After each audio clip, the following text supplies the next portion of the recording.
ರಾತ್ರಿ ಕೇಳ್ತಾ ಇದ್ದೆ ಸರ್ ನಮಗೆ ಅಂತಿಮ ದರ್ಶನಕ್ಕೆ ಅಷ್ಟು ಮಾಡ್ಕೊಂಡಿದ್ದೀವಿ ಸರ್ ನಾವು ಬಂದು ಎಲ್ಲಿ ಸರ್ ಯಾರಿಗೂ ಅಸಾಧ್ಯ. ಅದರ ನಂತರ ನಮ್ಮ ಊರಿನ ಒಂದು 53 ಜನ ಹಿರಿಯಣ್ಣವರೆಲ್ಲ ಹಿರಿಯರನ್ನೆಲ್ಲ ಕರೆದು ನಮ್ಮ ಮನೆಯಲ್ಲೇ ಮೀಟಿಂಗ್ ಮಾಡಿದ್ವಿ. ಆಯ್ತು ರೆಡಿ ಹೊರಡು, ಅದು ಏನಾಗುತ್ತೆ ನೋಡೇ ಬಿಡೋಣ ಅಂತ. ನಮ್ಮ ಪ್ಲ್ಯಾನ್ ಇಲ್ಲ, ಏನೂ ಇಲ್ಲ ಸರ್.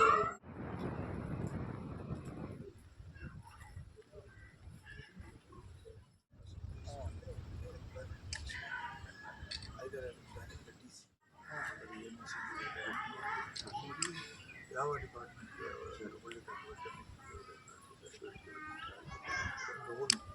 ಎಂಪ್ಲಾಯ್ಮೆಂಟ್ ಒಂದು ಸಿಕ್ಕಿತ್ತು ಅಂದರೆ ಅವರಿಗೆ ಅದೇ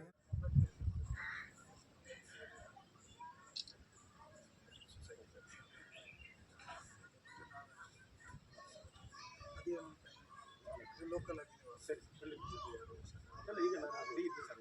ಹೌದು ಹಾಗೆ ಮಾಡಿಸಿ ಎಂಪ್ಲಾಯ್ಮೆಂಟ್ ಇದು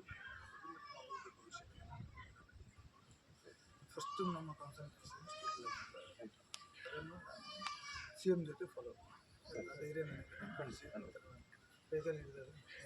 ಮತ್ತು ಸಿ ಎಮ್ ಇಸ್ ಆಲ್ಸೋ ಮೊನ್ನೆ ಹೋಗಿದ್ದಾರೆ,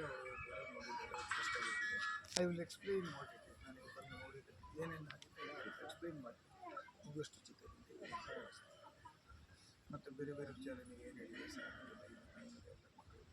ಸಿಸ್ಟರ್ಸ್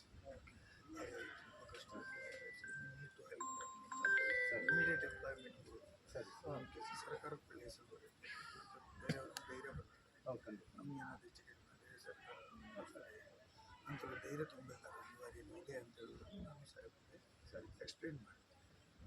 ಓಕೆ.